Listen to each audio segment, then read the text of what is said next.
It's the Two Tired Dudes podcast, starring Mindful Pig and JW. And let's get on with the show. Okay, we are ready to go. Mr. Hunting, the floor is yours for season 2. Alright, I can start now? Okay, good. Hi, I'm Hunting. I'm the host for this podcast. Hopefully the next, I don't know. Let's wait till we do this. This is for Fallout Season 2, the Amazon Prime TV show. And let's start with what we did last couple of days. So let's start with Mindful. What did you do? What games did you play? Well, if it was just the last couple days, it was just Final Fantasy Tactics on the Game Boy Advance, because I was at my mom's place. I didn't really have access to a lot of things. And yeah, it's shit, but it's good at the same time, and I hate that. I forgot, like, I don't know how much you miss that grind in these older games. But at the same time, you know, like, it's like literally the same map over and over and over again, the same places over and over again. Like, it's not fun, but it is fun. I don't know how to explain it. It drives me nuts. What about you guys? Awkward. GW, you could go. Yeah. So pretty much the same thing as last time, where I still haven't finished Pragmata. I'm close to the end, so I should finish it soon. It's still pretty good.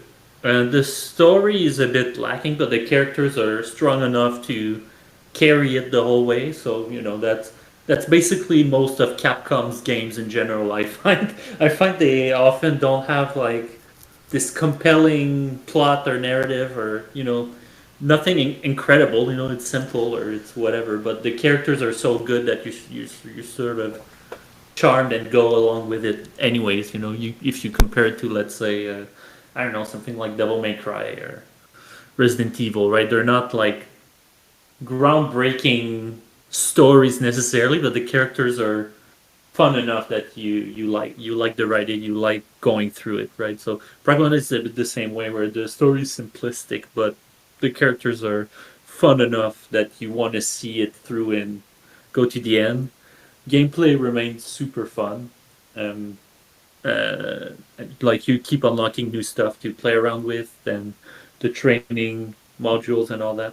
It's a really simple but fun game.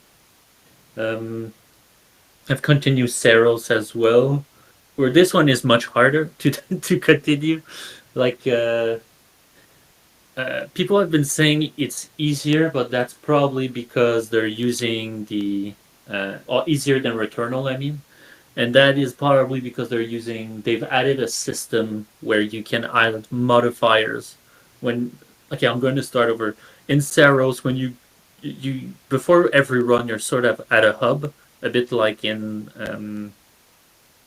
what other game that has that Demon Soul, where you come back to your hub before going on another run, and you talk to NPCs and whatnot.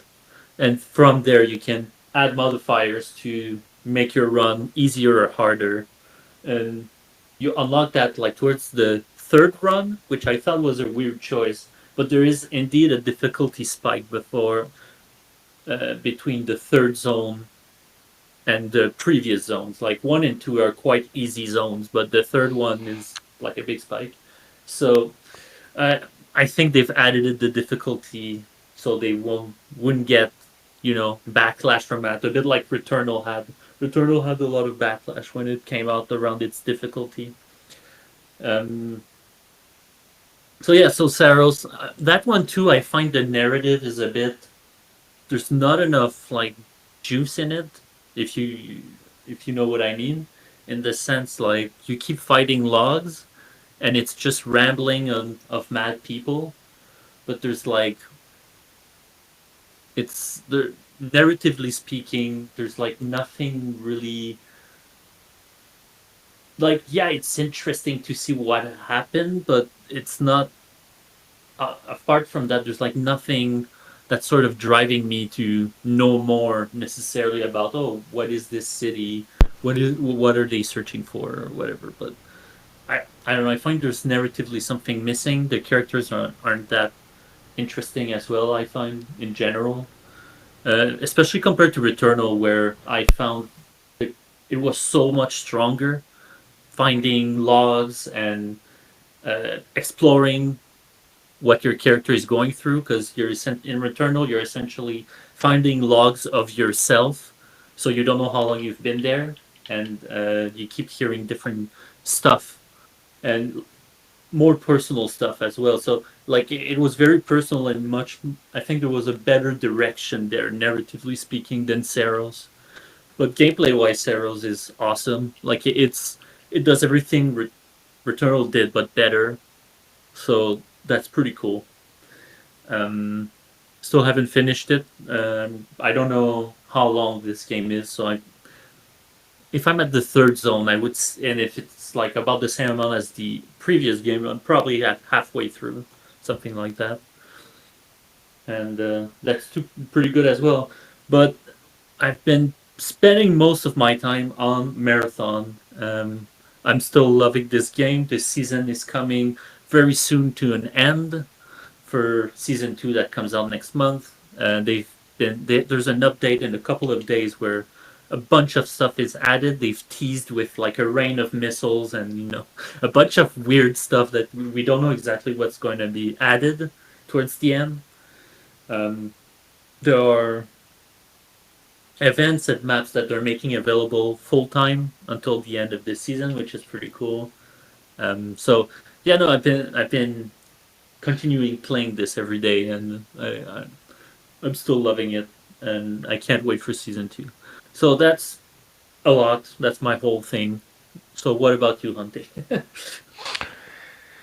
Also, with me, I started playing Black Ops Cold War again after a while, after a few years. I started playing zombies because that's the only mode I really play. Besides, I mean, I do play multiplayer, a little bit of multiplayer, but I mostly play zombies. I got gold from one of my guns.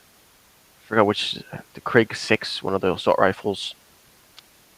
And I need one more assault rifle to get Plague Diamond, and I need at least, after that, when I'm done with that, I need like 5 more guns. I need to get gold for it to unlock Dark Ether, which is like dark matter for the zombies mastery camos.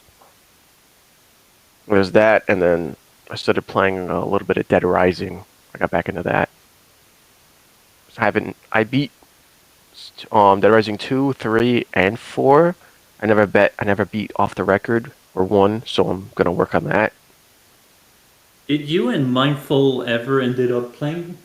Um, Not Dead Rising, but Left 4 Dead?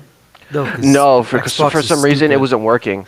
It wasn't working for some. It's weird because I'm able to play online. I was able to play like Gears of War 3 with a friend of mine like a couple weeks ago. I don't know. It's so fucking weird. I think it's like, yeah, the Xbox 360 is kind of slow because I tried to accept this friend request and it wouldn't accept. Kept saying there was like an error. Yeah, it kept saying it was an error or some shit, and I'm like, I don't want to have to restart my Xbox, restart the game. Yeah, Microsoft is an error for sure. Well, yeah, because like I was telling Hunty, like I went to get the freaking Game Pass, right, which should give me online access as well with the 360, but it kept denying it, and apparently that's like a syncing issue it has as well. So you could have Game Pass, but you'll still have to buy games or gold in order to play So online. stupid. I know. Oh, Pissed me the God. fuck off. Alright, sorry, continue. I had this flash when you were talking about zombies.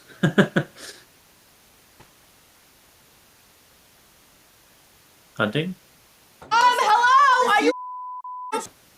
What happened? Sorry. I said, It's still your yeah, go, go buddy. ahead. What happened? It's still your go, buddy. Oh yeah. Yeah, something with Xbox. Even when I play like my 360 games, sometimes it disconnects for some reason. And they tell you how to fix it. You have to update your Xbox 360, which is already updated. So I don't know what the fuck is going on. It's weird. Yeah, but what about the zombie games you were playing? Oh shit. Dead Rising. So I had never really beat Off the Record. I mostly just fucked around and just did all the side quests instead of doing the main objective because it's timed. You have like 72 hours before the army arrives or whatever. and you could get different endings between. You could get different endings from how you play the game, how you do it. I've gotten Nice. both the A and S ending for Dead Rising 2. A is like the canon, because that kind of connects to Case West, which is another spinoff, not spinoff, another spinoff, yeah, whatever, with Chuck and Frank, where you have to find, you end up in this facility, you have to find, well, you think you're finding the cure, but it's, you end up finding the scientist who told you that, oh, we just did this on purpose to boost our, Zombrex stocks, or some shit. Right. And how many endings are there? So there's the F ending, B ending, A, and then S. I think there's like 4 endings. Oh, cool. I didn't know that about Off the Record. It's like that with all the Dead Rising games. Dead Rising 3. Dead Rising 3 originally had a cut end. I Yeah, didn't even know. I just played once those games, so I didn't even know there were multiple endings. yeah. It's good if you should like try to aim for the S ending, because you'll like unlock, what's it, sandbox mode. Well, off the record it has sandbox mode. So for Dead Rising 2 it's called overtime. So it's really good if you try to aim for S. So once you get overtime mode, you can just basically do whatever the fuck you want. Oh, nice. Same with the first one. There's one that's called 7 Days Survivor, where it's basically kind of like overtime mode, but you have to like survive for like 7 days, and it's like a really pain in the ass, I heard. But once you beat it, you unlock a bunch of weapons and shit, like the lightsaber and I think the Blambo, I think it's called. It's like a crossbow that shoots fireworks. I know it's kind of wacky, but like I was saying, Dead Rising 3 had this cut ending where basically if you just killed all the survivors, you had like this evil ending you could get, like the psychopath ending, where Nick basically becomes like a psychopath or some shit. But they deemed it to be too dark, so they cut it. I hate it when they cut stuff because, oh, it's too dark. There's no such thing. I mean, But Fallout had you. unless like you're playing like a kid's game, like That's I don't know, understandable. Blue's Clues or something. Like there's no Or such Hello thing Kitty's as Adventures. yeah, there's no such thing as too dark unless something like that, right? Yeah, unless it's a kid's game. I mean, some kids' games have like dark hidden like Easter eggs. Not say dark, like really like weird Easter eggs. Yeah, like what? There's a game called Army Man, I think, for the PS2. If you like on one of the missions, if you like no clip through like one of the areas, there's a picture of this guy. It's photoshopped. It looks like he has like, I can't really explain it. He looks like he has like a leg sewed to his head. He has like this like giant like lump on the side of his head. It's like Okay. this weird fucking picture of the Yeah. developer that somebody made. And nobody knows where it fucking came from. Nobody knows why it was put in the game. It's just The there. good old games, the good old days of gaming development.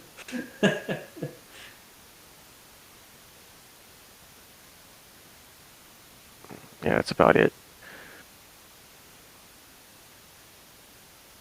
I want to play Dead Rising 1, but like I kind of don't, because it's like, I don't say hard, it's just like annoying. Yeah, no, I totally get what you mean. It's certainly the one that is the most trying to find the word constrained with time and all that. Like it's the one that's the most annoying with its time mechanic. I find the less Yeah, liberating. because I mean, it's fun, but it's not as fun as like 2 or Off the Record or 3. I mean, I played 4. 4 was alright, I just don't, it could have been so much better, honestly. Like, I heard it was rushed. Like when it first came out, like it was the development was like 2 years. It took 2 years to make the game, and they're like hyping it up so much, and it just fucking sucked. And then deluxe edition came out, and that kind of fucking like flopped because they had to like censor it almost. Like they had to change one of the psychopaths. They had to change a couple of the psychopaths boss fights because they deemed it to be offensive. Yeah, I heard about that. Yeah, like the Vietnam vet that you fight, he doesn't call you a Viet Cong anymore. He calls you a communist, which is almost like the same thing. Pretty much, But yeah. yeah, had to change. It's so dumb.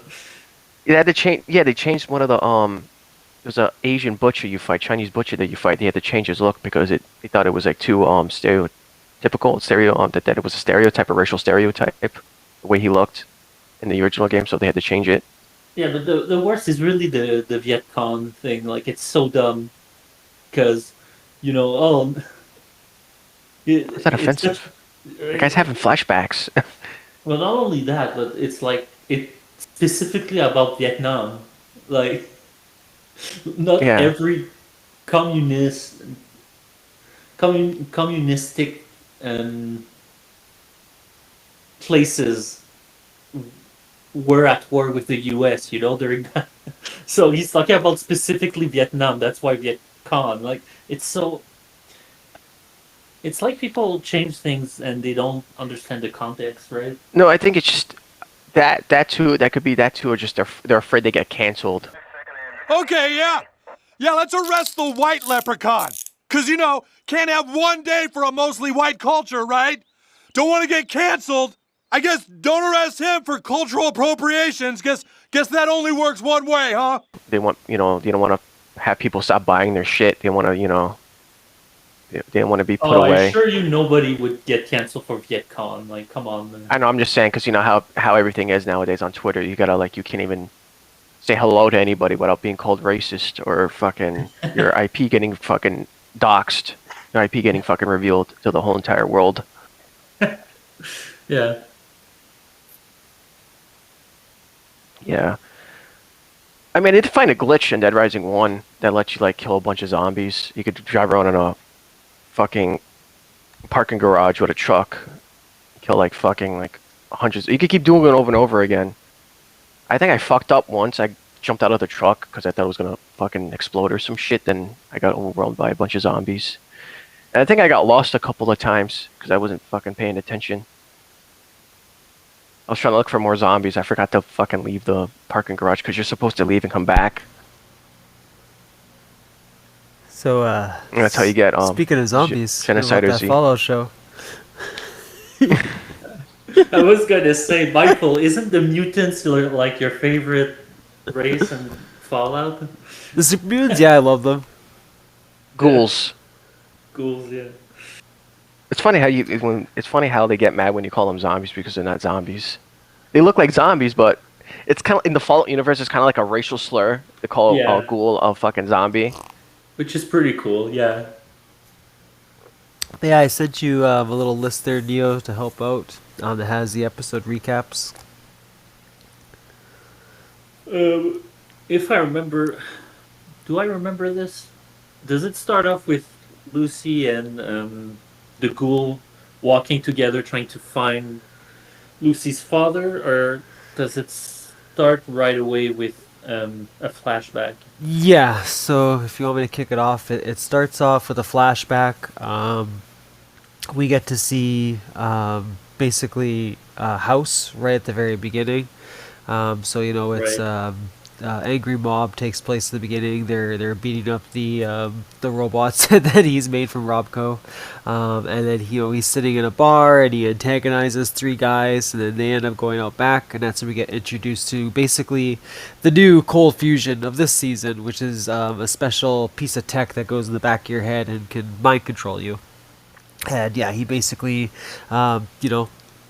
slaps it on one guy's head, he beats up his two buddies, and then when he's gonna go and beat up House next, he increases the device's frequency, which causes the head to explode, which is the work in progress for most of that season, as they try to fine tune the device. But yeah, that's where it goes to, and then you're right, JW. Then it jumps into the future again, where Lucy and the Ghoul basically are continuing on from season one of having an alliance, so to speak, about finding her dad, which hopefully Lucy doesn't know this yet, but hopefully that will lead to the Ghoul finding his family as well.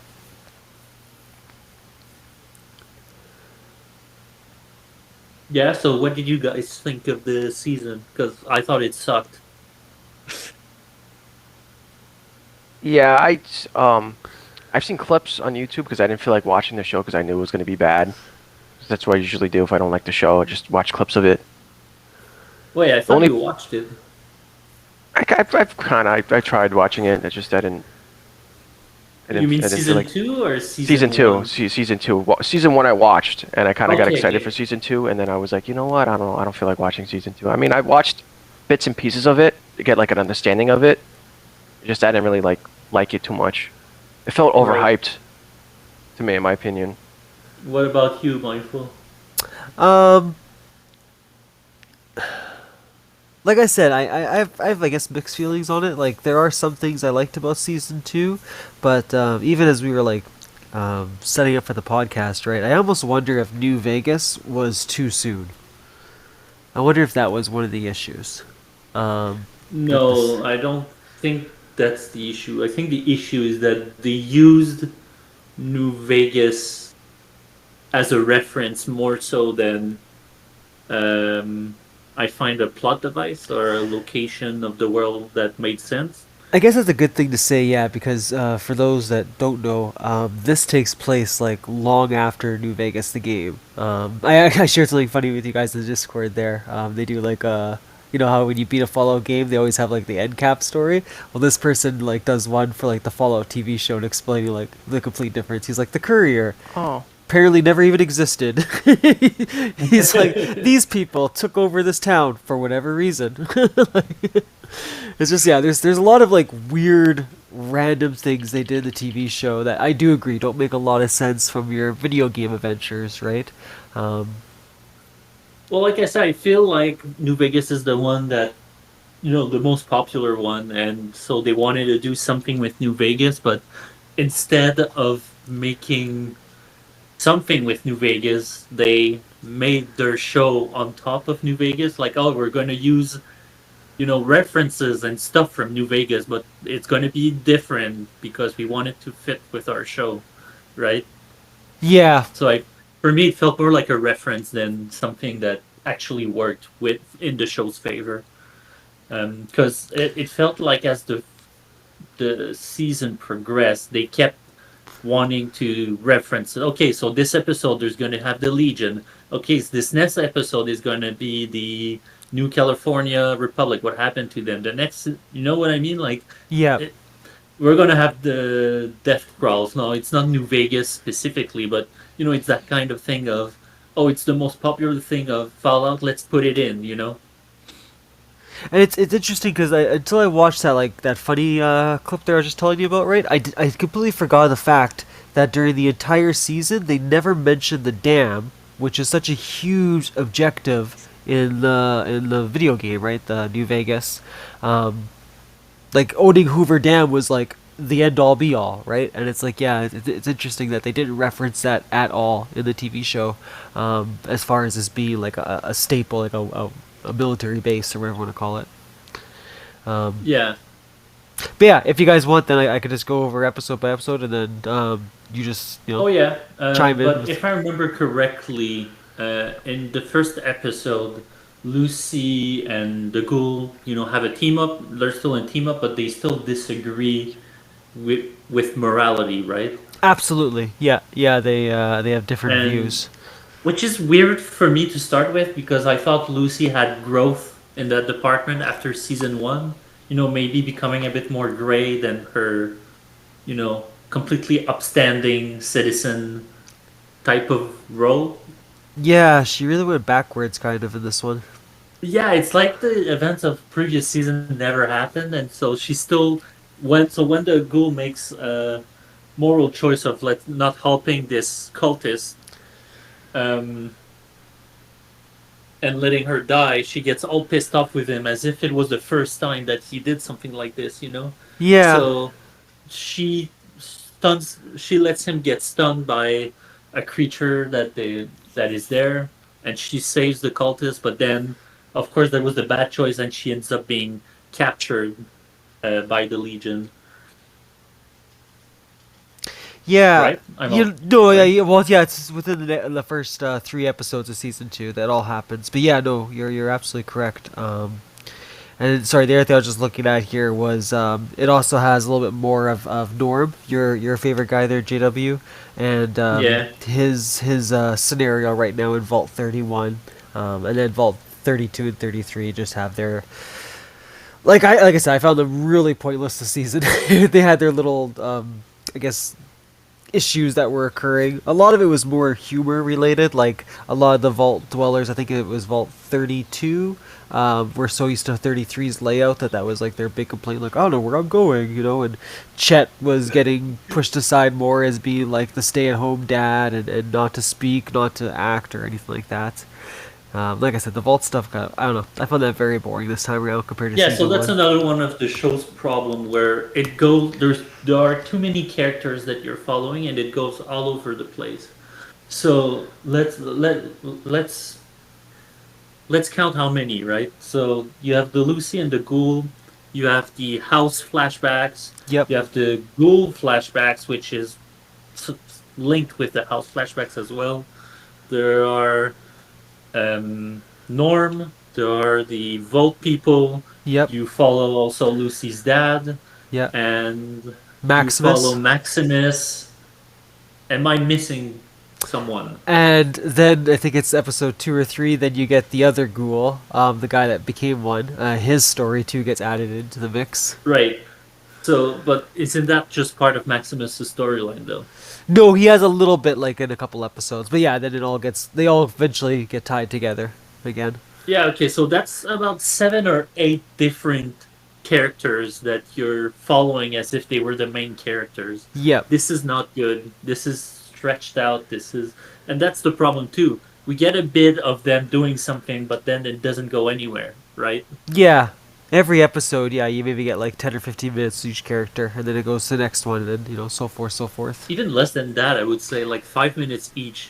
Yeah, no, that's fair. That's totally fair. So you'll have a scene where Lucy's like, "Oh, I'm not happy with you," and then it cuts to like someone else, and then Then it's Norm, depressed in the vault. I'm just working on the vault here, and then it for 5 minutes, and then it changes to someone else. Like, so that's another one of the big problems it has. It goes all over the place. And but yeah, no, Norm is stuck in the cryo vault, Yeah. and he ends up awakening everyone. So they find a way to get out. But these people that are being awakened, they still think that Norm is part of corporate and that they're being awakened for their mission and all that. And so he ends up being their leader, saying that he replaces the executive, Bob Askin. And yeah, no, it just went nowhere, that storyline. That even though I love that character, like it was boring. To be fair, like I didn't finish this season. That's how much I loved it. I didn't finish this season. The season. I think there was like 2 episodes that I didn't see of that season. Is that right, Mindful? Yeah, it should be like the last 2 there if you got to Vegas. Yeah. Okay, so that's right. So that's what I'm missing. I'm missing the end, but Mindful will probably talk about it once we get there. But yeah, to get back to Lucy, so she's kidnapped by the Legion, and I thought I thought it was I don't know, I wouldn't call it a cameo, but I mean it's the first time I see the Home Alone guy. Oh yeah, Macaulay Culkin or whatever his name is. Yeah. Yeah, Macaulay Culkin. Yeah, there we go. I thought I was I was like, he's in something. Holy shit! Yeah. And like the most Well, he's been diabolical forever. role. Yeah. So that was pretty good. But yeah, so she's stuck there being crucified and dehydrated and drugged and Yeah, well, whatever. I was gonna say, so episode 2 actually is where you get to see what happened to Maximus's town, Sandy Shades. That's where they show you how that piece that gets implanted in your head kind of started another nuclear war, right? In that Vegas area there. So basically, a guy is pushing a giant nuke over to Shady Sands, and then Maximus's father comes across it. He tries to disarm the nuke, ends up screwing up, and actually starts the countdown. And then that's where we finally get the season 1 flashback, right, where he grabs Maximus, puts him in the fridge, closes the fridge door, and basically the whole town disappears. Yeah, did an Indiana Jones of him. Exactly, and then that's when obviously the Brotherhood finds him, and then he ends up that pathway. And then you're right, that's when the Golden Rule gets mentioned again, JW, where Lucy has a choice to make between the ghoul or the girl, and she ends up saving the girl, which ultimately led, like JW said, to a worse scenario for her, because I think she runs away from her, and then that's when the Legion Yeah. finds Lucy. Yeah. But the worst thing, I found that was a pretty terrible choice. Like even morally speaking, because at this point, like yeah, there's an alliance or whatever. But after all they've been through together, like I thought there was like a trust between the two that had built, or a kind of friendship, and she's just like, nah, I'm just gonna save this random ass person that the ghoul is saying is not a good person, but I won't listen to him. So. Yeah, because prior to that, right, they had two like little heart-to-hearts where they kind of bonded a little bit. So it was a very odd choice for her to make out of the blue. Yeah, it's like the writers didn't know what happened in season one. Like it's so weird. Exactly. Yeah. Even season two, like I Oh, said, prior to that, there was two good conversations that they had where they did bond a little bit, right? Understood each other a little more. another gripe actually I have with the whole season is that cold fusion doesn't matter anymore. Like cold fusion was like the big thing that will change the landscape of the wasteland forever. Whoever gets it owns the wasteland. Now Yeah. the Brotherhood has it, and nothing is going on with it. What's more important is the mind control thing. What's a cold fusion?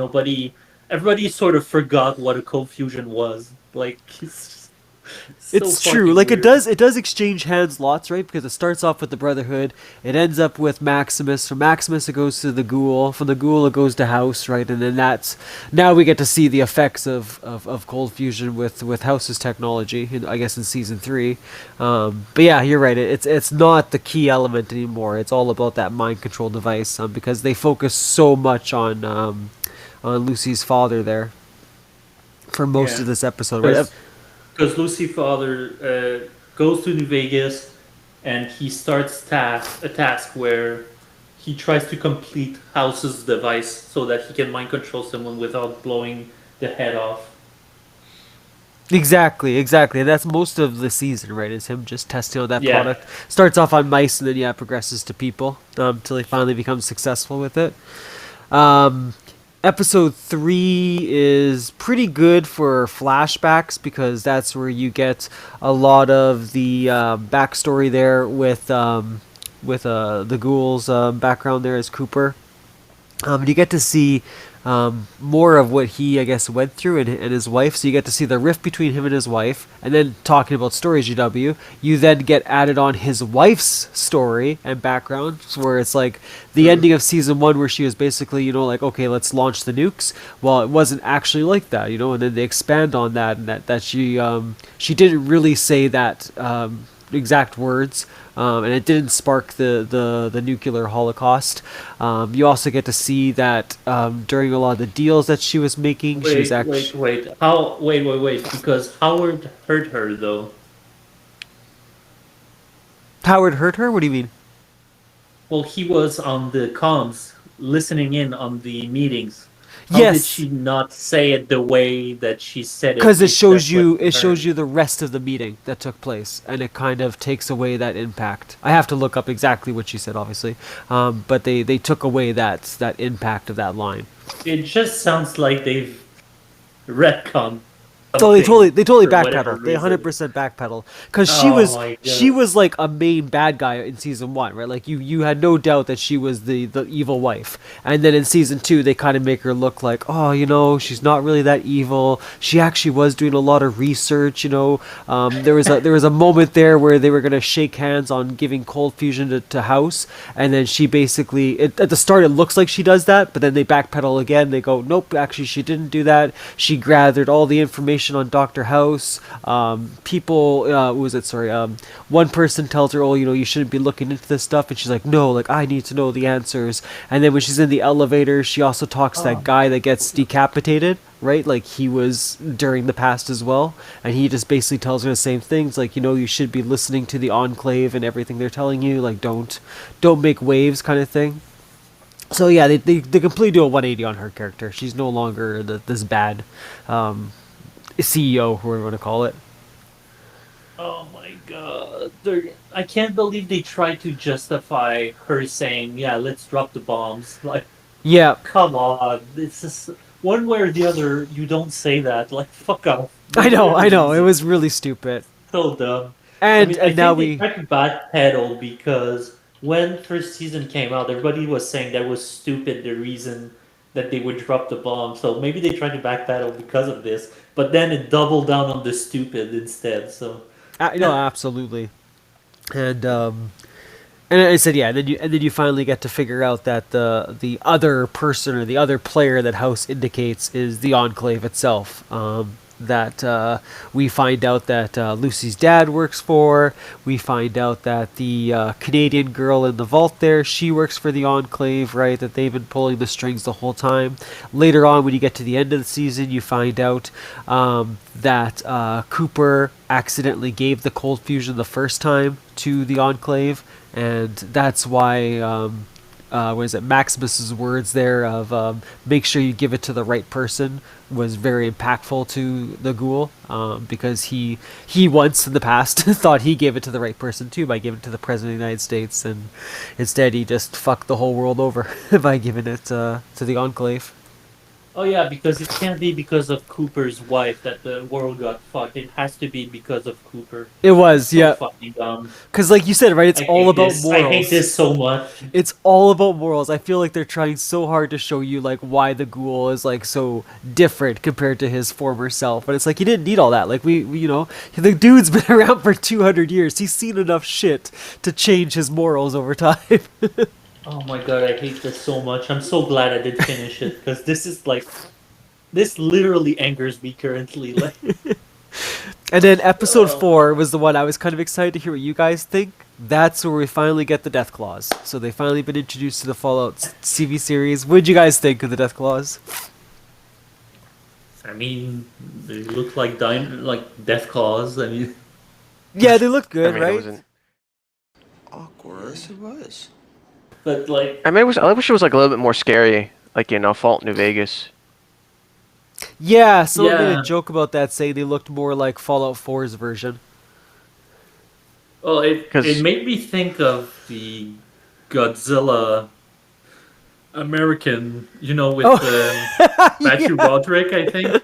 It made me sort of think of that. So yeah, no, that's That's not a why I good like them. memory. What Godzilla?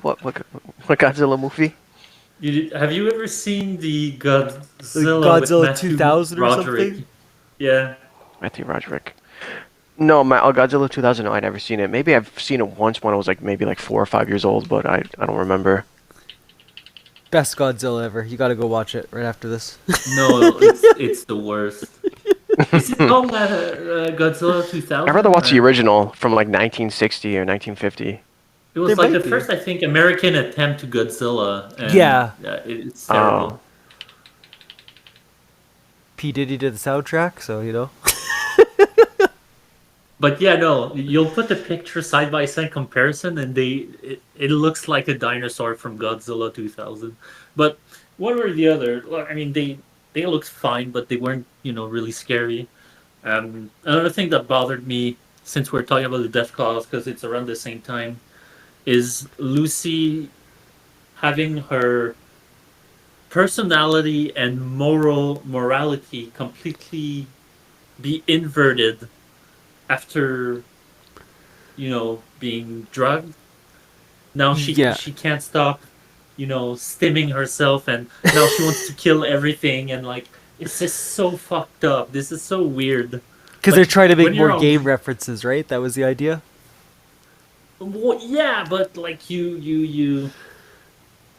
need to, because it sort of came out of nowhere too, where she stim packed herself And people that play the game know that, yeah, well, there's a chance you get addicted to it.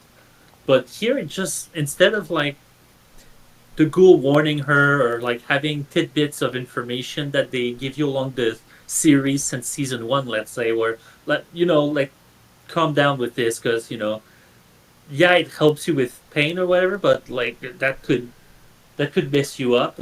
It's just instantaneously where she stimpacks herself, and now she's all hyper and she wants to kill everything. Like, they even does she not kill ghouls and say to Yeah, her she ghoul kills the friend, yeah, but kings. she killed what? The kings. Remember, they randomly Yeah. became ghouls for whatever reason? Oh yeah, the Elvis Kings, yeah. And she's like, yeah, but they're just ghouls. We don't Yeah. care, right? And she just kills them. Like, blatant racism towards her friend. No reaction whatsoever. That's so weird. That's so fucked up. I Yeah. hate this so much. And then they come across the And Deathclaws and she thinks she can take them on too. yeah. And so so when you get drugged, your morality doesn't invert like that, right? Like that doesn't work like that. You don't become a different person suddenly. This is so bad. I hate it. But It's yeah, so back to true. the death clause. Yeah, it was. I mean, as a reference, it was fine. But again, it was a reference. Like, narratively speaking, it didn't really add anything to the story, to the characters, or whatever, right?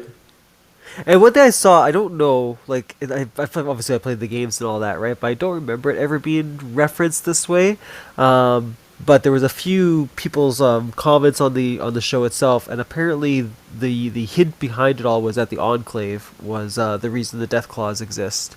Which I didn't know if that is true or I not. didn't know. I mean, it'd be cool. I mean, right now What it's happened? speculation right now, right? But I mean, that would be kind of cool if that was one of the reasons that the Enclave made the Death Claws.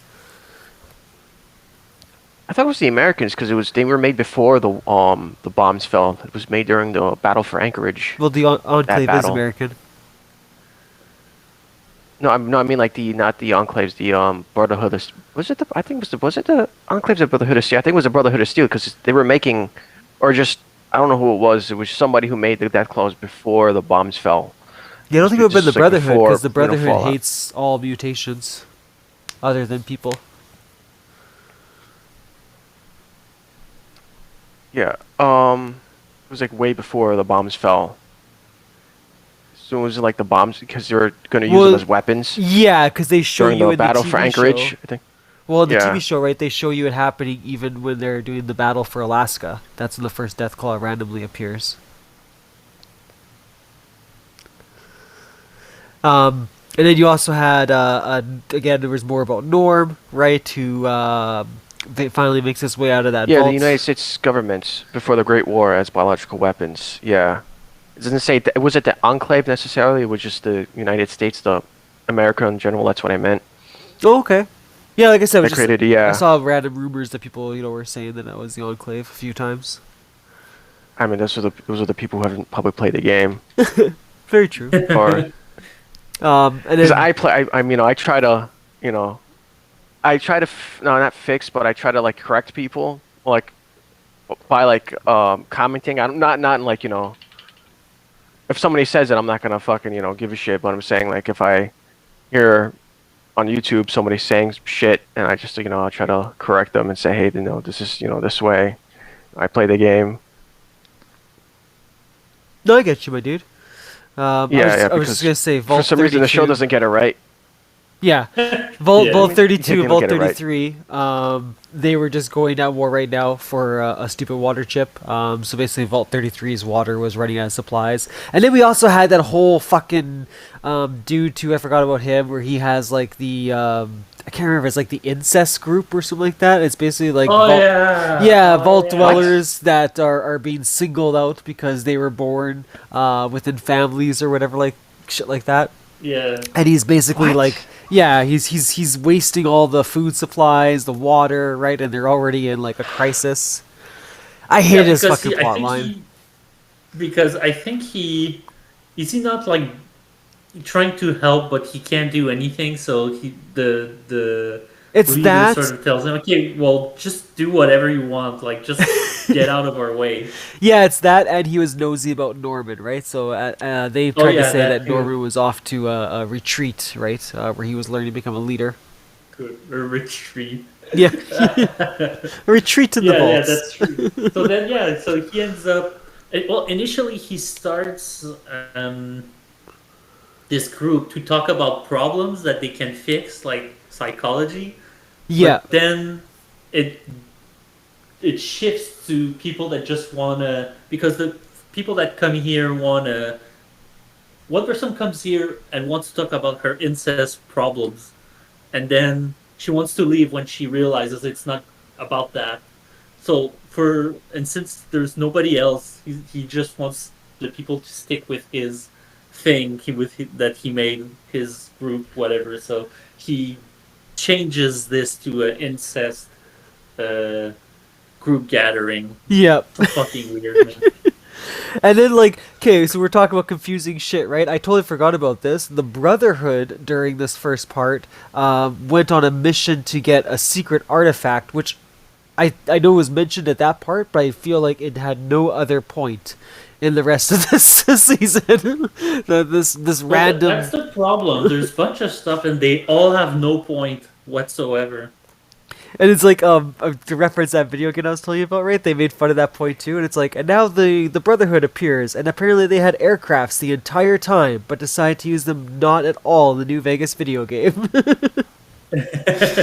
Yeah. But it's true, like they have like all these random, what do you call it, airships, Well, it's available funny to them. because initially I thought it was because of the cold fusion, but Yeah, then yeah, no, nobody was using the cold fusion. So I was like, where the fuck did this come from?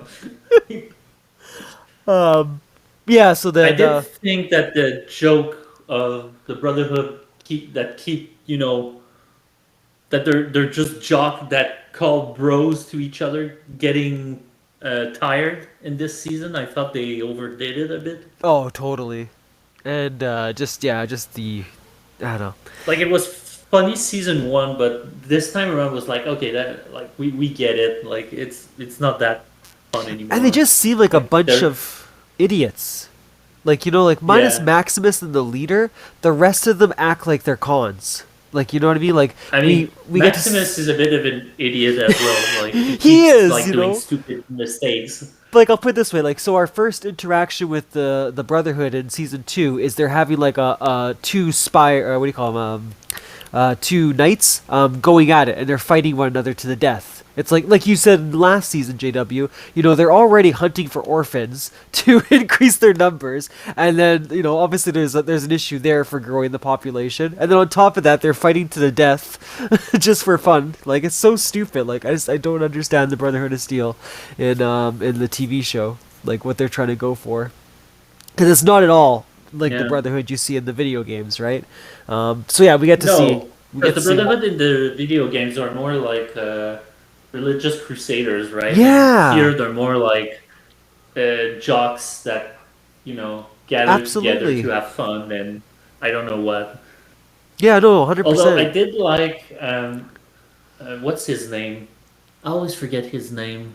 Maximus's buddy or what? No, the guy from the top guy that is controlling the Brotherhood. Oh, that Oh, you mean Maximus like kills? the elder?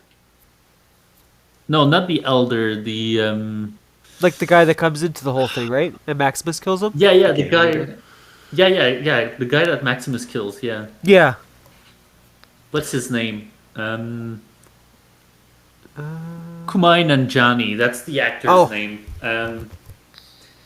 I fucking love it. Like I like his character. And, like it's too bad that he had to go so soon because I thought it was such a good character, like manipulating Maximus and to get what he wants and all. I that. love their little fight And scene then- together with like the robot where they're just like dismantling it, just having a great time together. Yeah. Yeah, and then you're right. Then he comes across the Ghoul kids, right? And we get to see what the other dude's been up to this whole time, and apparently he's just been using kids to make bottle caps. Yeah, to make money. But like he's trying to be like compassionate about it as well. Like it's just I don't know. He's just a great character. I really like And his. I don't know this actually, but is bottle caps like currency in this show, or Yeah, is that not? they do Games copy in that. general. Yeah, no, Yeah. in the games I know, but I didn't know if the show did the same thing as well. Yeah, we did get Season to one see did it. Yeah, when Yeah. Lucy tried to wasn't that Lucy? What's his name? Maximus tried to fix his like something for his power armor, and Right. he had to sell like his tooth, his fucking toenail, or whatever the fuck to get more caps. Right. Okay. So yeah. So he's literally printing money with slave labor of ghoul children. Like, oh man, I love when he kills him, and then he basically tells the guy, he's like, "Hey, it's me, Maximus," and it's just such a casual conversation between them. He's like, "Oh, hey man, so what's up?" He's like, "Nothing much. Just think I just started a whole war." He's like, "Oh, that's cool. Well, I gotta get back to making caps now." As the fucking Brotherhood of Steel is like pulling in. Yeah. Like I don't know, I said his character was just great. I found him really funny throughout the TV series. But yeah, so basically, from that point on, right, he ends up going inside the other guy's armor and pretending to be him, and like that whole situation is funny too. Really stupid because I'm surprised at no point in the Brotherhood someone was like, "Hey, can you just remove your helmet so we can see who you are?" Like, Yeah. as he's like literally like bumping into shit, right? Obviously not at all the character he's trying to imitate.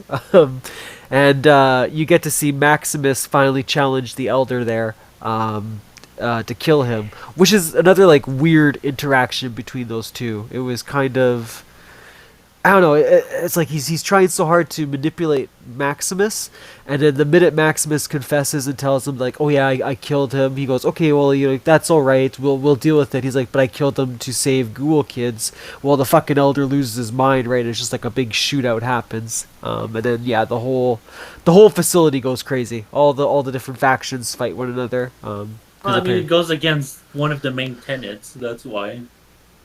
Yeah, but it was like prior to that, you already told him like, "Don't kill this guy because it's gonna start a war.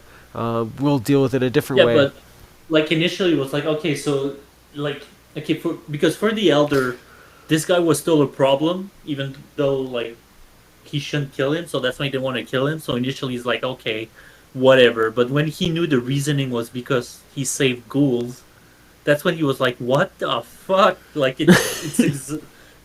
why do you think we're doing this? Like this is exactly why we're fighting. Like, Yeah.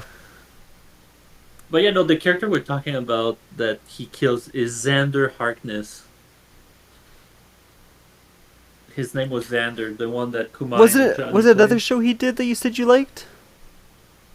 He did a bunch of stuff. Oh, okay.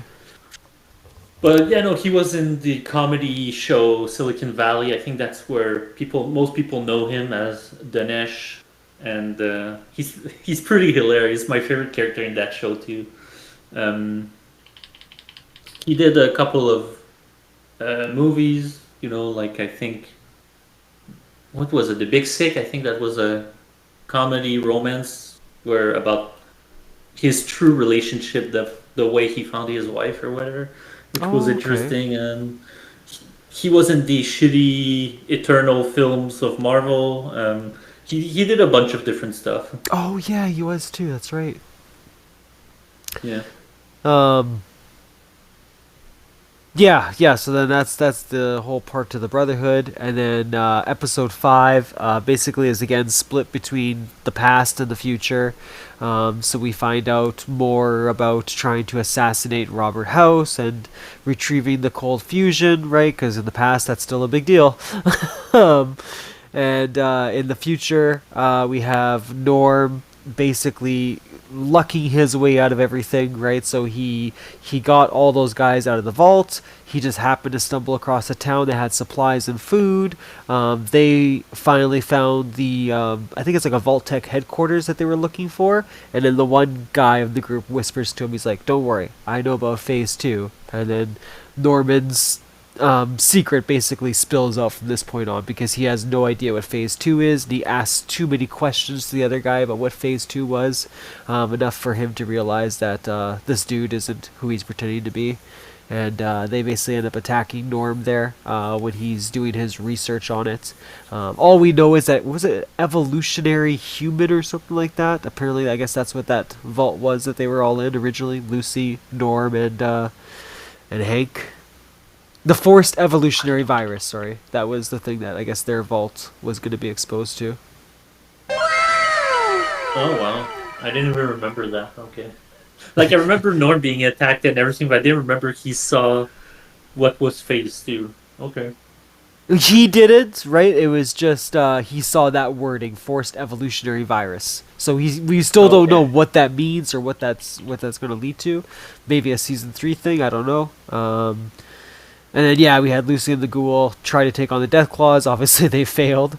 Or a reference to COVID yeah, maybe. coming out of a How is that a lab reference to how- from a vault. The California sale. How is that a reference to COVID? I don't get it. No, I'm just joking. It's not really a reference because it's a virus. That's Yeah. all. Oh, okay.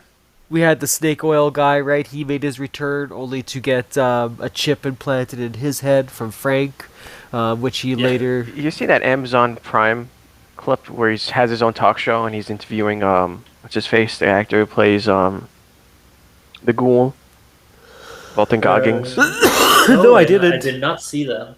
No. So it's he's like making fun of a talk show. He's interviewing him, and then Howard is about to not Howard. Walton Goggins. He's about to talk about his westerns, and the guy's about to hang himself. And Walton goes, "Is this because of all the western movies I've been in?" He's like, and the guy's like, "Don't cut me down. Make sure don't cut me down. Don't cut the noose." Don't cut the noose. Like it's all the real actors? Because he. No, the fucking snake oil guy. He's playing himself. He's making fun of like a talk show. Oh, that's He's cool. interviewing. He's interviewing Walton Goggins, and he's interviewing the actor. His character's interviewing that's interviewing too the actor. funny. Yeah. I'll And have to check that out. Walton's about to start talking about his western movies, all the western movies he's been in, and the guy's like, "I don't want to hear this shit." So he pulls out a noose out of his desk and he tries to hang himself. And the guy's like, "Don't cut me down, don't." And Walton goes like, "Is this because of the all the western movies I've been in?" I guess it's like a gag or like a running joke that all he talks about is his western movies. Yeah, no, I it don't definitely know if was in it's that season or, 1. or if it's a reference to which one was it? Was it the Good, the Bad, and the Ugly? Where Yeah. at the end there's someone that is hanging and he's saved by a gunshot. Well, we know season 1 uh, definitely referenced that movie. The Good, the Bad, the Ugly. Yeah, where I think what's his name? Clint Eastwood saves the guy from hanging by shooting the rope. Oh, I think yeah. there's a movie about that, so that could be that too. Was that Good and the Bad and the Ugly? I thought maybe you're right. I thought maybe it was The Fistful of Dollars. It could be that one. I don't remember which one it It's is, just like but it's one yeah, of because those. it's a trilogy. Yeah. Yeah. I think it was Fistful of Dollars. I think maybe, or maybe for a few dollars more. I gotta watch those movies again. Yeah, they're they're good. fantastic. So yeah, the snake oil guy, he basically is one of the amazing humans that can actually survive this implant. And finally, Hank found his first human slave and figured out, how to use it on other people. And then basically we find out that he gets utilized to give Lucia and the Ghoul a message where it's like, I want Lucy. I expect the Ghoul to present her to me, and we'll go from there. And then the Ghoul completely does a 180 on Lucy and, tries to trank her and put her out so that he can obviously see his wife and kids. She gets pissed off, like JW said, and fucking out of nowhere gets a power fist and fucking power fists him out the window. To where I mean, he... not out of Did she nowhere. buy it?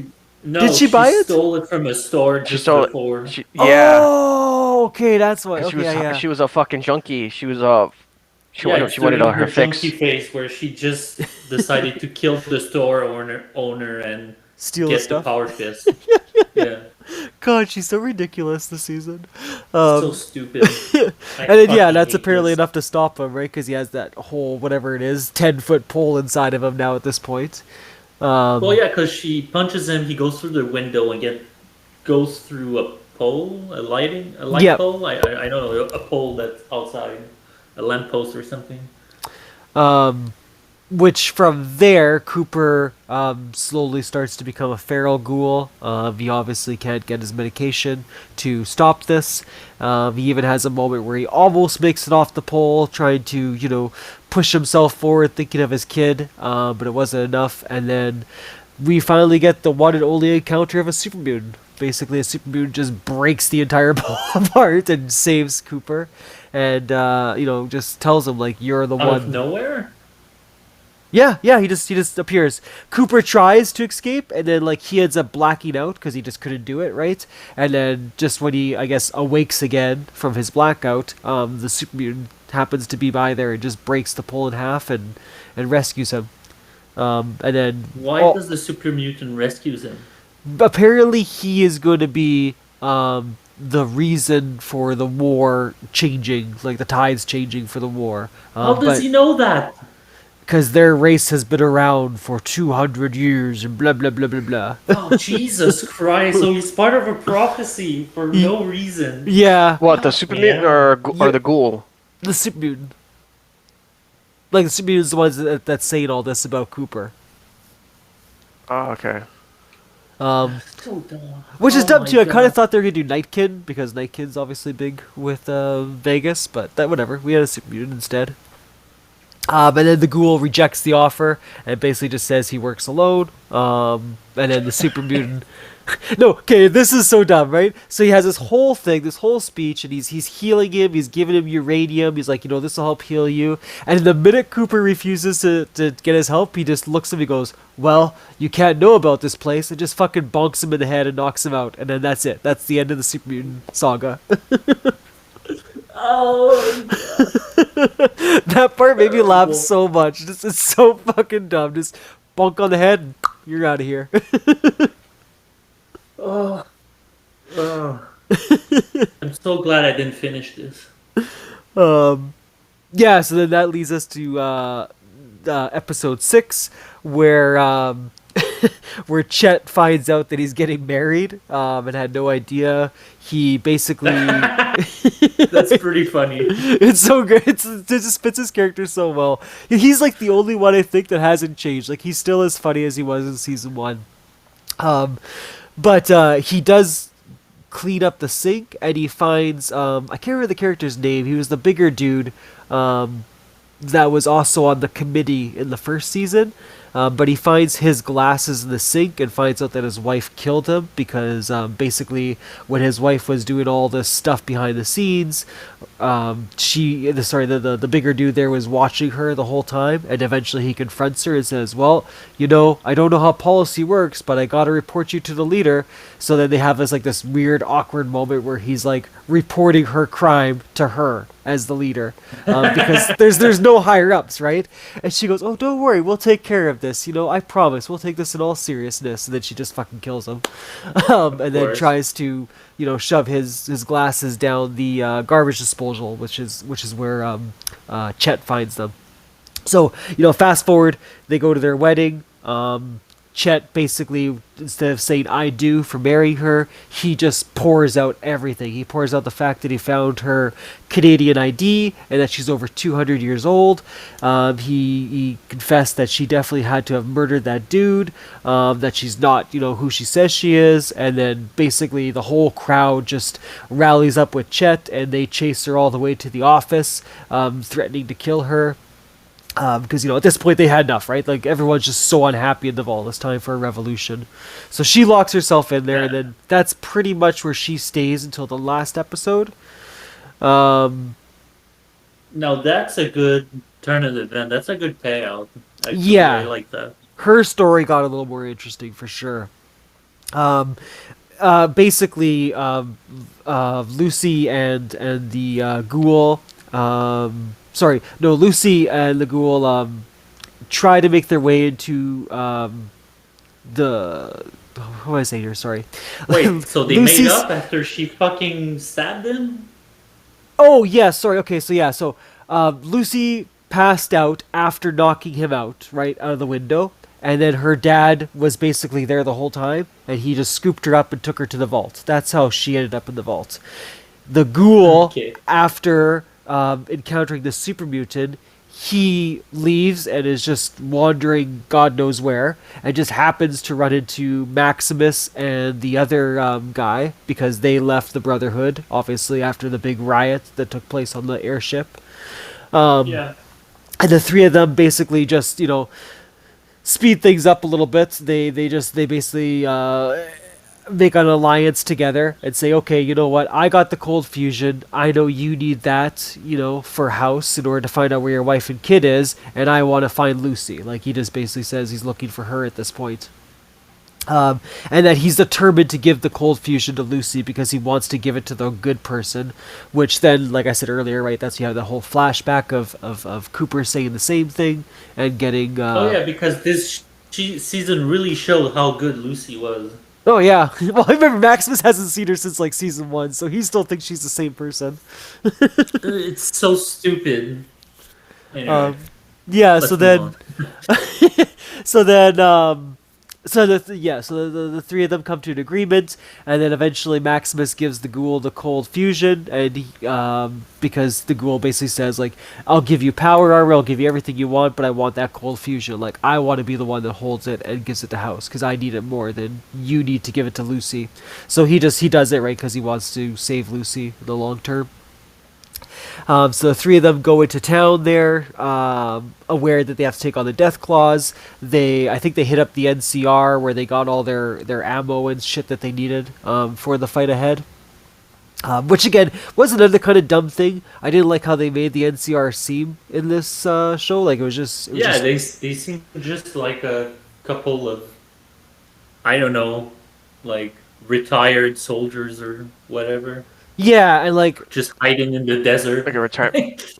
And not to like spoil things for the next episode that I was going to mention, but like we later find out that the NCR actually was coming, and apparently they were just coming to take out these Deathclaws, because at the end of the last couple episodes there, the army finally shows up, and they basically wipe out the entire Deathclaw lair that's in New Vegas, so that the Ghoul and Maximus can advance forward finally.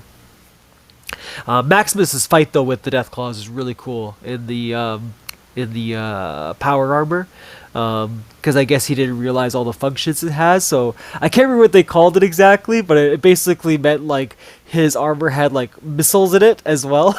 So when he activated, he's like just blowing up every Deathclaw that is coming at him until finally one gets close enough, right, where they can rip him apart.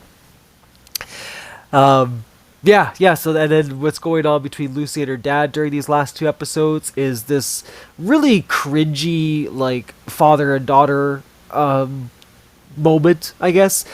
Basically, she finally awakens from the drugs that he used to knock her out.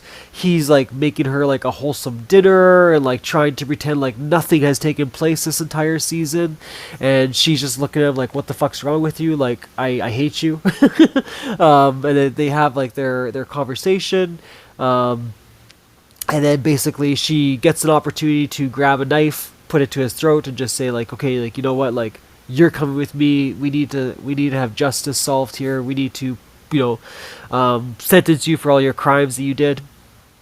And he's like, okay, before I do, let me show you my project. And he lures her into this area where it almost looks like an office area. There's a whole bunch of people that are just like working at their typewriters, wherever it is, advancing forward whatever Hank's plan is at the time.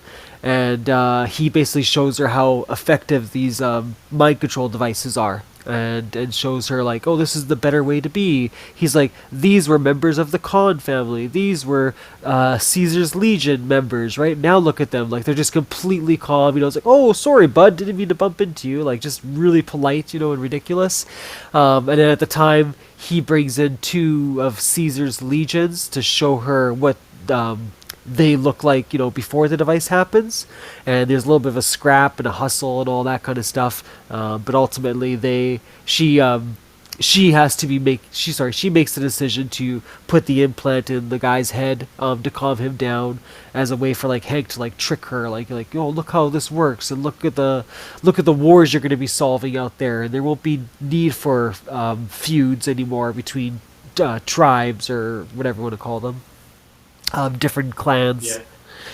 Yeah, and then it's I think it's a lot of fucking bullshit. Honestly, these last 2 episodes, like there's just so much that took on between her and her dad, like I guess to like show their dynamic, that just didn't need to happen. Like season 1, you saw Hank and who he was. I didn't need a whole other couple episodes to show me what a bastard he is. Like I get it, he's a bastard. Like, she ends up obviously deciding that these parts are no good, and she shuts down the whole project, and it ends with Hank and her having a little go-to there, a little fight outside the vault finally, where ultimately she hits her dad up with one of those devices as well and wipes his memory clear of everything. I fucking knew this would happen too. Like, first time I fucking saw Hank working on these things, I was like, this is going to be how his end. Like, I Yeah, fucking knew it. so Anyway. that was yeah, pretty much him. And then you So get to is he like a mind wiped zombie, or is he yeah. just like functioning person? Yeah, But he has with a weapon? his final conversation with her, right? And then she flips the switch, and that's it. He just goes like, "Who are you?" You know, like just completely lost as a person now. So they're not going to kill him. Nope, he's just a mindless zombie now. Unless You know he's what that means, faking right? it or something in season 3. Yeah, that's what I was gonna say. Whether it's season 3 or season 4, you know he's gonna regain his memory and come back on full force. And you get to see, like I was gonna say, the Canadian girl there. She has like a last minute part where she basically puts the Pip Boy on her, and she goes, I don't know how this works, but Hank told me if I speak into this, you guys are always listening. And she's like, activate phase 2 for Vault 20 or Vault 32 and 33, and then you get this Oh, the like virus. and you get this like landscape coverage thing where they make it to the enclave base there, and then you hear Hank's message that he said prior to that replaying throughout the facility. You hear her message saying it, and then this computer activates and it goes activate phase 2, initiate. And then you get to hear Norman's message where he's like, Lucy, if you can hear me, please help me. I don't know if you found dad. Like basically anyone that's spoken to the Pip-Boy, the Enclave has already heard about that message and is acting on it. And the third chapter that closed off in this season was Cooper makes it to House, and he ends up putting the cold fusion in House's like power supplies, and basically House comes back to life, and he makes the Ghoul put on a Pit Boy so that he's destined to work for House now for the rest of his life. That's crazy. Why would he work for House though? In order to get his wife, because he still hasn't found his wife and kid yet. Okay, but how does he know that he has them? Because House is the one that apparently has been doing everything. Like the House always wins, as he keeps referencing. Way back Yeah. in the flashbacks, right? House was showing how Vegas would survive the nuclear apocalypse.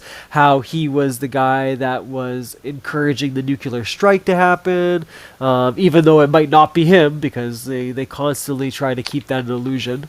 We also found out that in the flashbacks, Hank was the first person to have the cold fusion installed in his neck, and Cooper figured that one out. So prior to, in the future there, when that one guy puts it in his neck, that's why it was apparently safe to do, because Hank already had done that in the past, as a way to keep that item safe.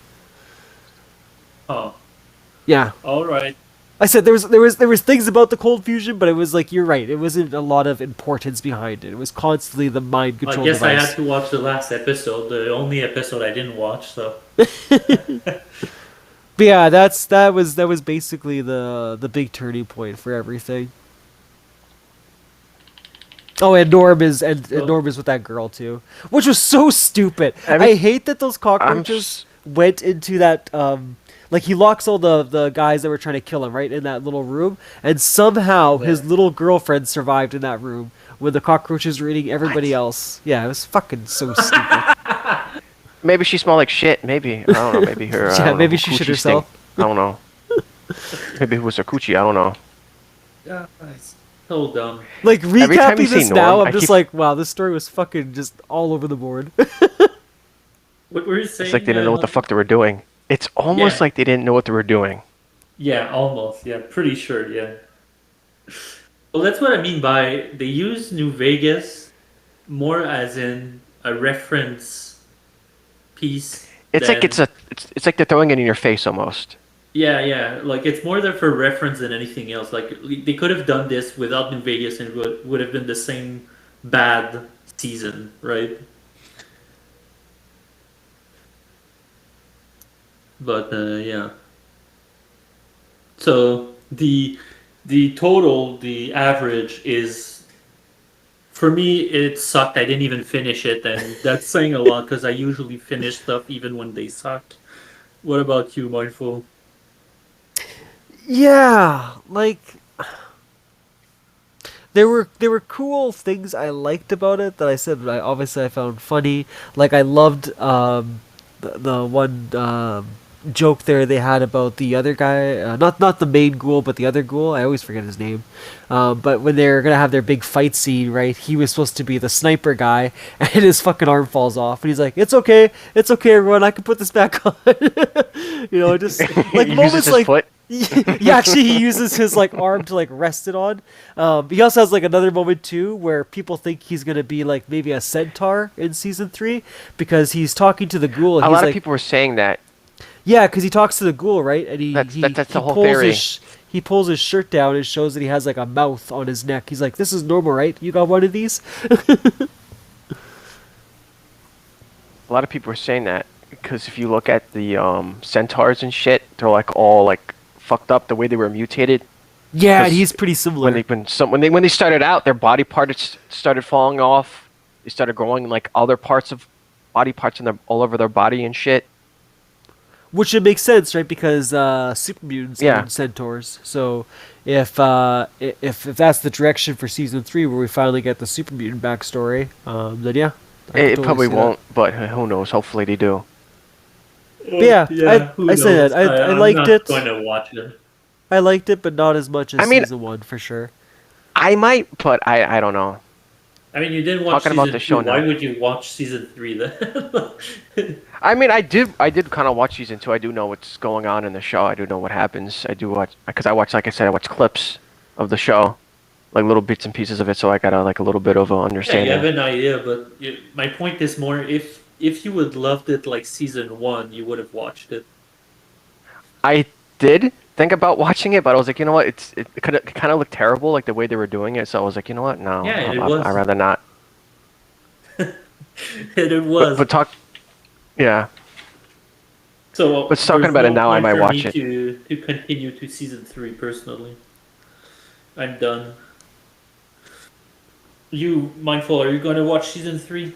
Yeah, I'll still watch season 3 because I am curious to see what the Enclave's gonna do. And You're like I so said, forgiving. Holy shit.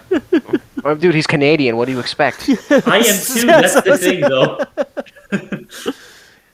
He's more of a stereotypical Canadian. You're like, not really. Yeah, it's the French side. Yeah. I Yeah, have self-respect. But yeah, I just want to know what's gonna happen with the Enclave. Like I said, the whole vault thing, I wish they would have continued on with, minus like that last part where she talks to the Enclave. Like all the rest of it was pretty boring and stupid. Like it didn't need to be done. And even like you said, Norm's story there was really pointless with him fighting with the executives that were frozen. Yeah. So, what? So I what guess do you here's a guys good question, have though. going? What would you have wanted what's from the season question? 2? What I would have wanted? Yeah, so you Well, saw how that's a good season question, 1 'cause- ended, right? Like, what would you have hoped for season Yeah. 2 to continue on with? The A NCR. good question, because I don't specifically know, but I just know. I guess I would have wanted it to be more again about the cold fusion and what would happen, what will happen with the cold fusion, and how the other faction would, to continue the story that was started with season 1. And but otherwise, I don't have a specific way to fix it. I just know this was very bad, you know. Yeah, like you were And happy with the setting and all that kind of stuff, right? Like it was more just the yeah, and okay. yeah, exactly. I'm like I loved the first season of it, and like these characters are were cool and interesting and fun with the first season, and they just completely changed with season two, and it just made no sense. Like I would have liked to see a better progression between season one to season two. Like it felt directionless to me. Season two, like it's like they didn't know what to do, and Yeah, especially like you said, taking yeah. away a lot of character arcs that were built, right? And just kind of wiping them out. And if you were going to do something with the New Vegas, do a storyline about New Vegas, right? Because yes, like I said, New Vegas is more of a reference prop than an actual, plot device, an actual reason to be at New Vegas. Um, but yeah, Well, especially episode 1, where they cashed in right away on that, was it that gas station or the dinosaur? yeah, yeah, And then Lucy, yeah. pretending to be the sniper that we come across in the game as well. So yeah, because I'm not the biggest lore guy or fan of the universe of Fallout in general. I liked playing New Vegas, and that's pretty much it. Like I played Fallout 3 as well, but I really didn't like it as much as New Vegas. But if you want to talk strictly about seasons, about how it should work, well, I th- I think they should have cut down the amount of stories and concentrated just on a couple of of characters. I mean, like they did with the first season, where it was evenly split between Lucy and Maximus, and what will happen and all that. So they should have done something more similar to that. I agree. What about you, Mr. Hunting? What did they have to change to draw your attention into it? What did they change, or what should they change? Yeah, what should What they was the question change, right? again? Because you weren't interested either in this season compared to season 1. So what would Yeah, you? because it's funny because when the first season came out, I was kind of like hyped for the second season, but when it kind of came out, I was kind of like, I'm all right. I don't want to watch it. But they should have kind of made the NCR a little bit, to like a bigger deal for the show, Yeah, because they were kind of a big part of New Vegas. Yeah, yeah, it was really dumb how they showed up at the end finally as like this big army. Yeah, it was so stupid. They could have just, kind of like built up to that. Like they could have had them, like, whatever the fuck they were doing, and then at the end they could have just came out and helped them with the fucking Deathclaw instead of just like the last second. It's like they just, forgot about it and then just remembered. Oh yeah, we gotta save Vegas. yeah, I mean, the only part I liked about that was when they copied the intro to New Vegas, where the NCR guy Yeah, the had trailer. where the NCR Yeah. guy had the sniper rifle and he like blasts one of the Deathclaws. I kind of felt that was, in my opinion, I felt like that was kind of forced a little bit. Oh, for sure, yeah. Yeah. Like we were saying, right? So many of the references in here were just to get nostalgia, Yeah, they were get just the to shove gamers it going. down our throat, to throw it in our face. They wanted to get people to watch the show, but nobody really did watch the show. I mean, people did. Some people did. You get my point. Some people did watch the show, but you get what I mean. Yeah, no, of course. So, Yeah, I guess the final verdict is you can watch it if you want to, but 2 people are telling you I not was thinking to. about watching it, but I probably won't. yeah. Just don't. 'Cause I was kind of Like, changing my, like, because we're talking about it. I was like, let me give it a try, because there's nothing else to watch. Invincible doesn't come out until like 2027. The Boys doesn't come out till like next week, and it's that show kind of like went downhill. It went up and then went back down because it was just filler for the new show Vault Rising. Oh, And I wish they kind of such didn't a really do waste that. of time. What happened? no, I just said it's just a waste of time. Don't even watch Fallout Season Yeah. 2. But yeah, the Unless Boys you're like is mindful. forgiving.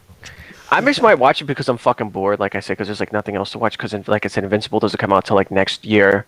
Yeah, but I'm sure there's plenty of other stuff that would be better than Fallout Season 2. Like, I'm confident. Like, I think I I would could watch The Walking Dead again. Yeah, I think that would be better. Like, it has more filler, but I think it would still be better.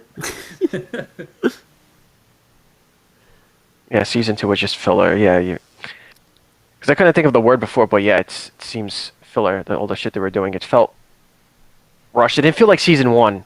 Season 1 felt, it was slow. They built up the shit. It wasn't all over the place. I wish season 2 was a lot better. Yeah, I'm me just too. double checking here. The next podcast we had listed was going to be the one hosted by 2099. That's going to be the Tom Holland movies, just before the new one comes out. But JW, I know you said you wanted to do one about Marathon, right? Did you want to like give that a month, a couple of weeks? Like, what were you thinking timeline? Like, basically, do you want to do it the next episode, or You should. I was thinking maybe when season 2 comes out, because like that, you have the view of me that has been playing it from the start, and your view where you will start playing it more towards the end, towards season 2. So that, like a bit after season 2, we should do a podcast about it. Sorry, when does season 2 come out again? Is that June 1st or Yeah, June 2nd. June 2nd? Okay, so boom, boom, boom. So a bit after that, like it doesn't need to be that immediately. Okay, so we could do June 14th then. That would be the second podcast coming up. And then, sorry, Neo, did you say you had something for the next episode you wanted to cover, or what? I know you have the special episode that you wanted to do with me, but was there one for the Two Tired Dudes podcast, the topic that you had? Oh shit! I had it. I can't even fucking talk. I'm like still kind of half asleep. No worries, buddy. Shit, my fucking brain doesn't want to work. I did come up with the idea like a couple days ago. I just can't remember. I think it was zombies, something to do with zombies. I think maybe like Dead Rising. Like or Call of Duty. I think it was Call of Duty. Call of Duty. It was Call of Duty. I was thinking about talking about Call of Duty. Like the history of it, like kind of like why it went downhill. Like it's not the same like it used to be. Like the rise and fall of Call of Duty. Okay. Yeah. Exactly. Okay, there you go. I'll save that one in my calendar so I don't forget. Okay, cool. So we got 2 more episodes ready to go then. So it's going to be 2099, then me, and then JW, or it's going to be no, it'll be JW, it'll then be me? you next for the next episode. Oh, so okay. we'll do the rise and fall of Call of Duty. Then it's JW's cool. marathon, and then in July 26th which is pretty much the end of July. It'll be 2099's episode all about Tom Holland's Spider-Man. Sounds great. We should do a Claymore one at some point as well. Yeah, you did want to do it as well, right? Okay, so we have to squeeze in some anime. Well, it doesn't have to be squeezed, but like anything. No, I know. Really. Like, I know it by heart, so I'm going to rewatch it just for the fun of it, but I know it by heart, so.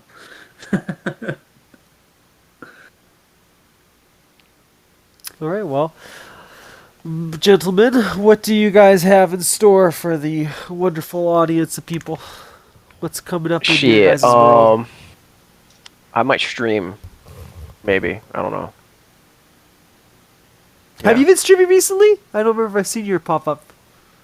No, it was like the last time I streamed was maybe like a couple weeks ago, 3-4 weeks ago. I might do it again. I keep telling myself I should do it because I want to stream Dead Rising. I do want to stream Call of Duty. But which Call of Duty are you gonna stream? Maybe Cold War, the zombies maybe, or Black Ops 1, the campaign. See, Call of Duty is kind of fun because you could space that one out too, where you talk about just the Call of Duty games, and you could also talk about the Call of Duty zombies, right? Because they both have enough history between the both of them. Yeah. We could do that. We could do parts where I talk the Rise and Fall Call of games. I don't know. Then I could just next episode could just be Call of Duty Zombies.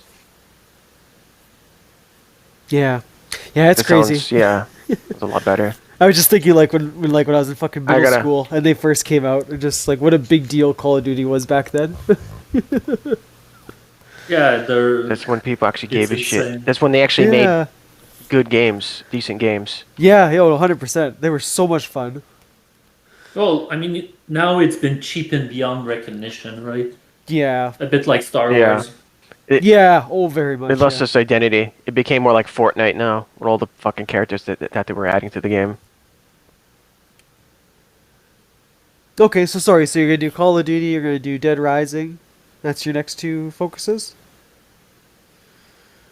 Maybe, yeah. I might change my mind. I might just do Dead Rising. Just a playthrough of Dead Rising 1. Yeah, because I was editing the podcast last time. I think you were doing some Mad Max achievements that you were trying to wrap up. Yes, I was just trying to beat the game, try to maybe get like 100%, maybe. But I kind of like dozed off and kind of did something else because I'm always like that, where I play a game for like like 2 weeks and then I decide to like I play a game for like God knows for how long, then I just randomly stop playing it, then hop on something else. Fair enough.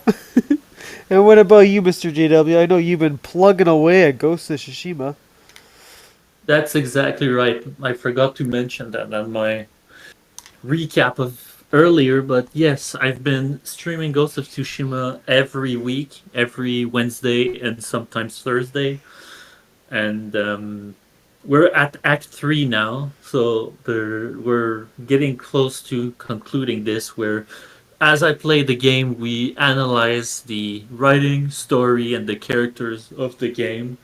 It's been great fun doing so, of the main story specifically. Um, and yeah, I'm continuing like this. It's been good to have it weekly like this.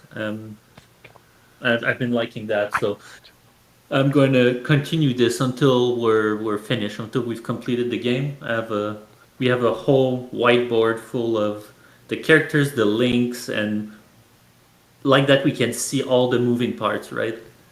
So it's been pretty fun, and When yeah, it goes- that's basically it. When it goes to that one, JW, I know your original idea was to do it before Ghost of Yote came out, right? But Oh obviously, yeah, but no, I I was just just Ghost of Yote before I started it. yeah. But I was curious, like, are you gonna like continue on into Ghost of Yote, or are you just doing this one, Tsushima?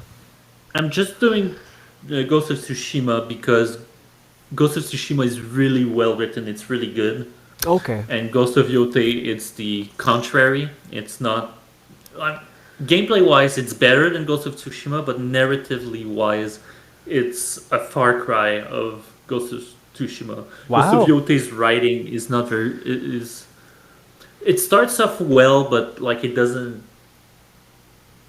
It doesn't hold up because the characters are not that well written. There are no conflicts between the characters, and I mean, I could do one video where I talk why Ghost of Yote doesn't work compared to Tsushima, but otherwise, no, I'm not planning to stream it and redo Yote. Okay, no, fair enough. That's a shame though that it didn't turn out as good as the first one, story wise at least. It's yeah, because gameplay wise and even open world wise, like the design of the game, I find is much better than Tsushima. Because Ghost of Tsushima, you know, open world and gameplay is sort of like the old Assassin's Creed games, right? And how it's made, the camps, the whatever, the activities and all that. And Ghost of Yote is much more open-ended because of how the narrative is made. And so you go somewhere and then it's just you have multiple targets across the map. And so you decide where to go and you talk to people or you save someone and then they give you extra information about those quests. So it's very much more open-ended, the open world, and much better design with how much it ties in with the narrative. I found that how the open world is designed and the game is designed works better with how the narrative is tied in compared to Tsushima, where I find the open world sort of made you lost a bit in the story, in the Okay. sense of you have multiple moments where you do other stuff and then you can sort of get lost, lose the narrative a bit because of all the stuff you can do in the open world and the repetition of the camps and all this. So I don't find the open world works as good in Tsushima compared to Yote, let's say. Okay, that makes sense. And yeah, so maybe I should do a video on it at some point, but um, yeah, currently concentrating on Tsushima, and afterwards we'll see what else I can do. We'll probably be analyzing another game or film or show even. No, fair enough. And then for me, it's just yeah, I'm just gonna be editing this one. Um, Community night. I wanted to do Marvel Rivals, just because I want to try out those new characters that came into the mix now. I don't know. I don't think The Cyclops. dinosaur? Yeah, because I don't think Cyclops is out yet. I think it's just the dinosaur. But I definitely want to give him Yeah. a shot. See what his character's like. I expect him to be no different than Jeff as far as ridiculousness goes. And then yeah, I'll just be doing a few shorts promoting the podcast, and then I was going to do a little bit of a reaction teaser for Marathon just to get the ball rolling for that episode. And yeah. I might stream Marathon as well, but I keep saying to myself I should stream it, but then I don't know, I have so much fun and I don't, stream it. I don't think of streaming it, so I should do that as well at some point. I get though. I feel like that game would be hard to stream, right? Especially when you're really into it, to watch chat and watch the gameplay, etc. Oh, it's a lot of focus for sure, yeah. Yeah. All right, guys. Well, thank you so much for putting this one together, Neo. Awesome choice, my dude. Can't wait to see your Call of Duty Thank one. you. All right, guys. Can't You wait have for it. you have a wonderful night. So it's gonna be in 2 weeks, right? The Yeah. Call of Duty episode is gonna be in 2 weeks. Okay. Yep. Okay, Yours so- is first, sure. buddy. And then you can just tell me if you want to Yep. separate it or talk about everything. It's your choice. All right. Yeah, I'll let you know. All right, guys. Have a good night. Yeah, you too. Till next time, bye. Bye. And the mindful part. Other than that, like I was gonna say, is I just wanted to finish up Morrowind still. Hopefully that'll come to an end. And I say that because it's like freaking May's almost done, and I'm still going with Morrowind. Soul Calibur 2, we didn't get all the achievements, so I'm leaving it at that. I also been playing Slay the Spire in the background, so that's the other game that I'm going to hopefully beat. I just want to beat and find out the true ending, and then just call it at the end. I played 6 days worth of game time playing Slay the Spire. Like, it is ridiculous. I gotta put that game down, brother. Like, Jesus. And I definitely want to finish Final Fantasy Tactics. I do want to play Fallout 76 again. I'm not gonna tell the boys that because they're gonna roast me, but I kind of have that craving, boy. We still have Left 4 Dead as well that I would like to go through and beat. So yeah, there's quite a bit, and behind the scenes of everything, I'm slowly planning my birthday stream, so look forward to that one. Basically right now this year, it's just been a lot of focus on the podcast and hype up the podcast. That's all I've really been doing as far as content creating goes. Hopefully you guys don't find that too boring. Hopefully you've enjoyed everything. I've thrown in some 180 reviews as well, which is my own little review channel, whatever you want to call it. But yeah, that's pretty much a wrap, folks. Hope you all have a wonderful day. Have a happy Sunday. It's probably not Sunday when this gets released, but you get the idea. And take it easy, everyone. Take it easy.